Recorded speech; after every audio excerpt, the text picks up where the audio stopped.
In the spring of 1945, one of the most consequential and least discussed confrontations in modern military history took place, not on a battlefield, but in a series of urgent communications between two of America's most legendary commanders.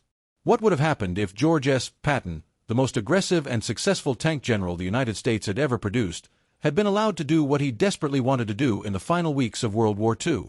What if the man who had driven his Third Army across France, liberated hundreds of thousands of square miles of European soil, and stared down the German Wehrmacht at its most ferocious, had been given free rein to point his columns eastward, past the agreed demarcation lines, past the cautious diplomacy of Yalta, and straight into the heart of Soviet-controlled territory? The answer to that question did not just shape the final weeks of the war. It shaped the next 50 years of human civilization.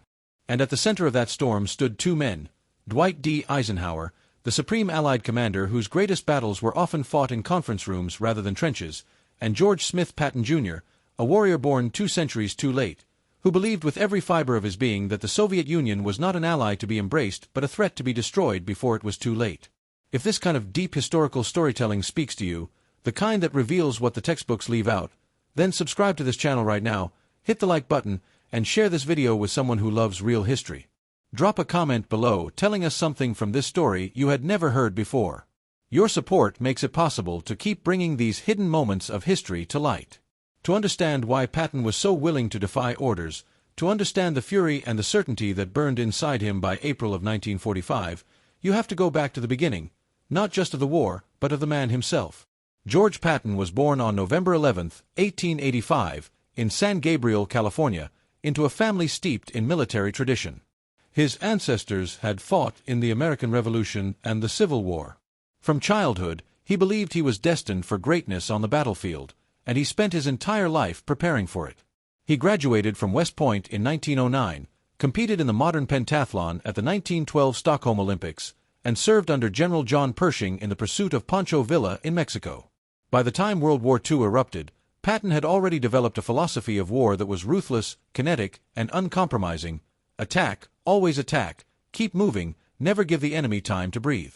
He had proven it in North Africa, where he salvaged the disgraced II Corps after the disaster at Kasserine Pass in February 1943. He had proven it in Sicily, where his 7th Army raced Bernard Montgomery's British forces to Messina in a competition that scandalized Allied high command but delighted ordinary soldiers. And he had proven it most spectacularly during the Lorraine Campaign and the Battle of the Bulge, when he pivoted his entire Third Army 90 degrees in the dead of winter, a maneuver most military historians still regard as one of the most impressive feats of logistics in the history of warfare, and drove north to relieve the besieged garrison at Bastogne on December 26, 1944.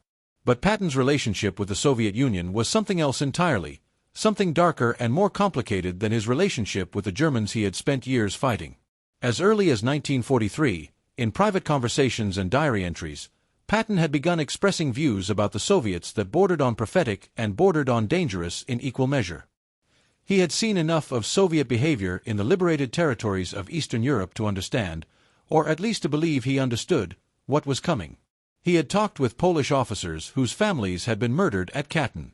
He had read intelligence reports about Soviet treatment of populations in Romania, Bulgaria, and the Baltic states.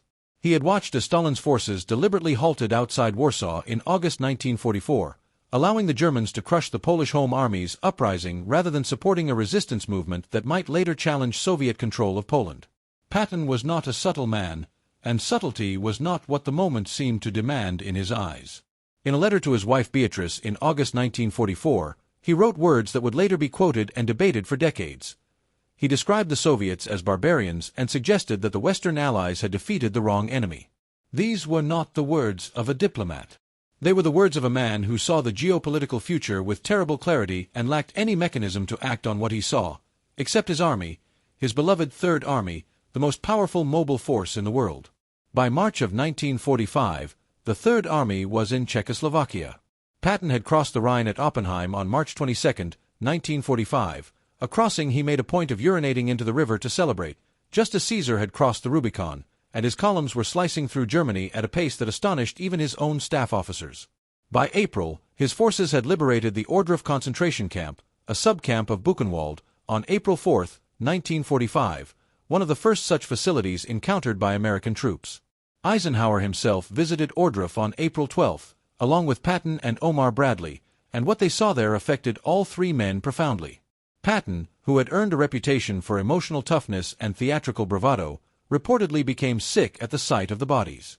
But the experience also hardened his conviction that the ideology that had produced such horror could not be the only danger facing the free world. Czechoslovakia, in Patton's mind, was the key. Prague was within reach.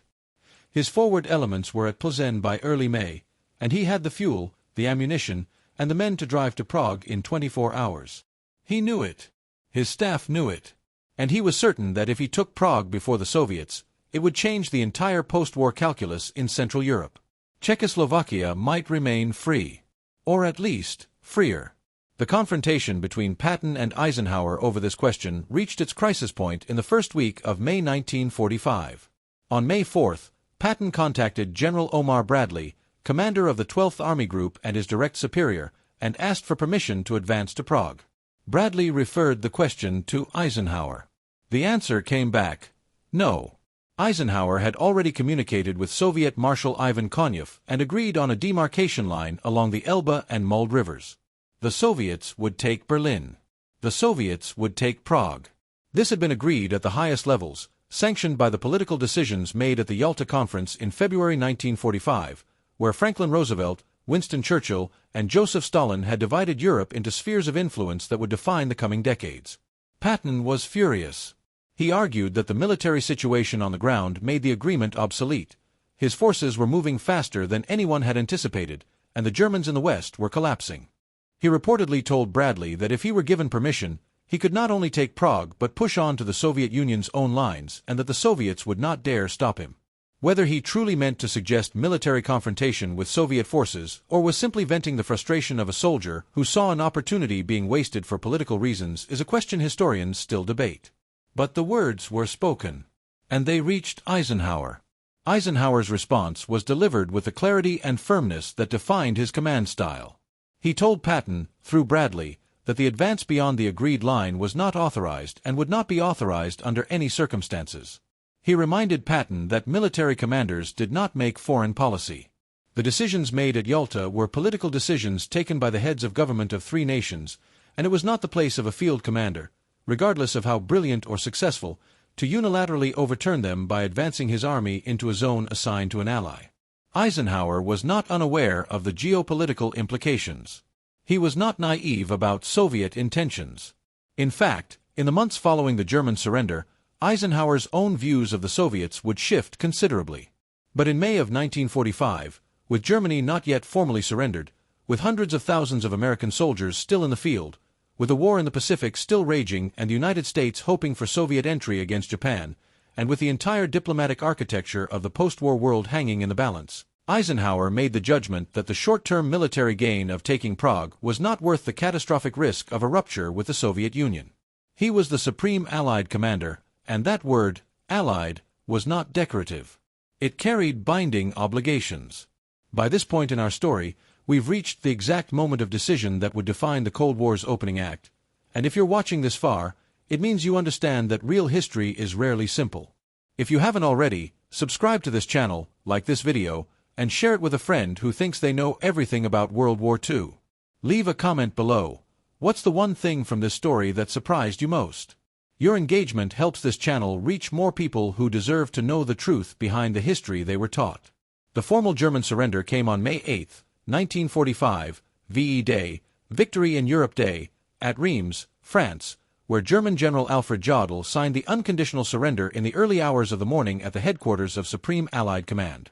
A second, more ceremonial signing took place in Berlin on May 9 at the insistence of Stalin.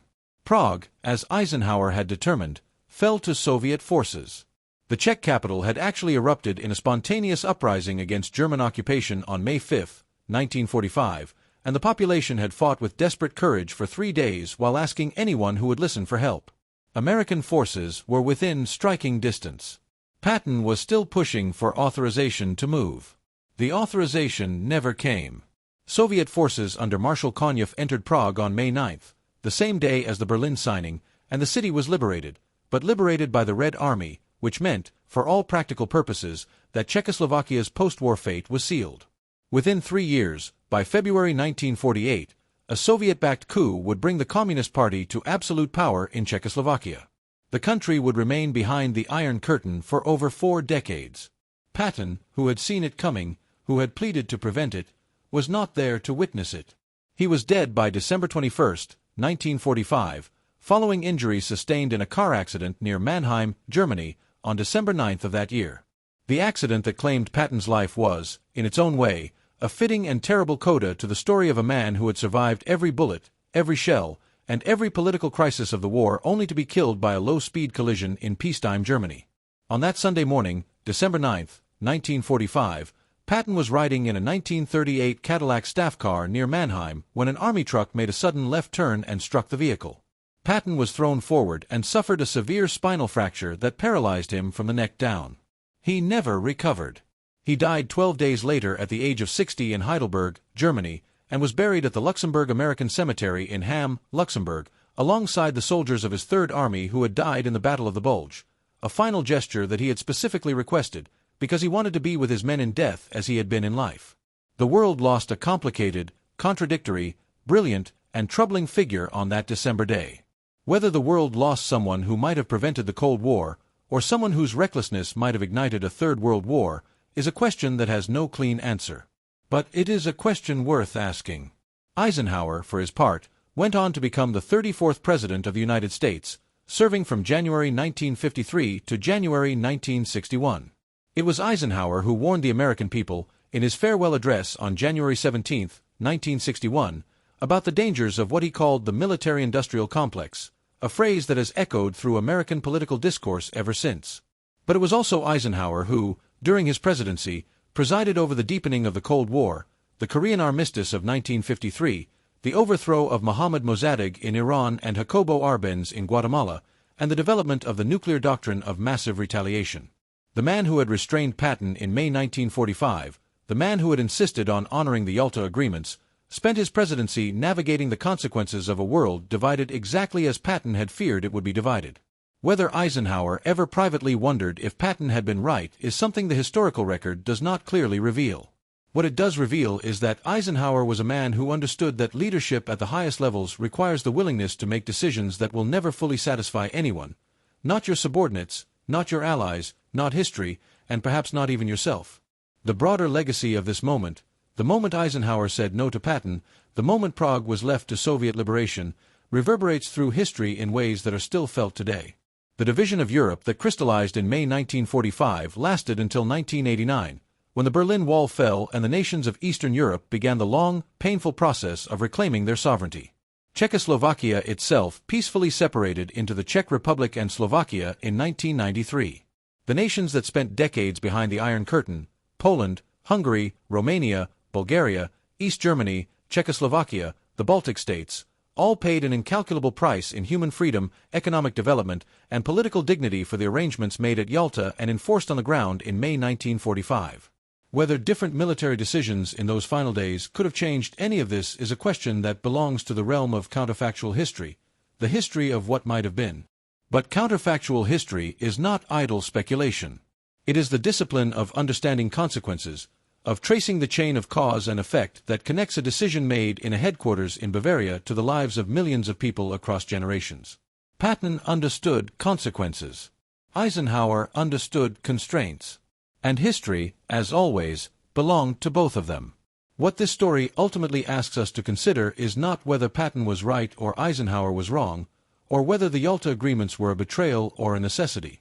What it asks us to consider is the nature of command itself, the unbearable weight of authority at a moment when the world is being remade and every decision carries consequences that reach across decades and continents. Patton was a man of action in a moment that demanded patience. Eisenhower was a man of consensus in a moment that demanded vision. Both men were right about some things and wrong about others, as all human beings are, regardless of the stars on their shoulders or the battles in their past. The spring of 1945 was not just the end of the deadliest war in human history. It was the beginning of a new world, shaped by choices made under impossible pressure by men who could not yet know what they were building. If this story moved you, challenged you, or taught you something you didn't know, then please subscribe to this channel right now, like this video, and share it with someone who deserves to know the full story of how the world they live in was made. Leave a comment below and tell us, What did you learn today that changed the way you see this moment in history? Your voice matters here, and every comment, every share, every subscription is what keeps this work alive.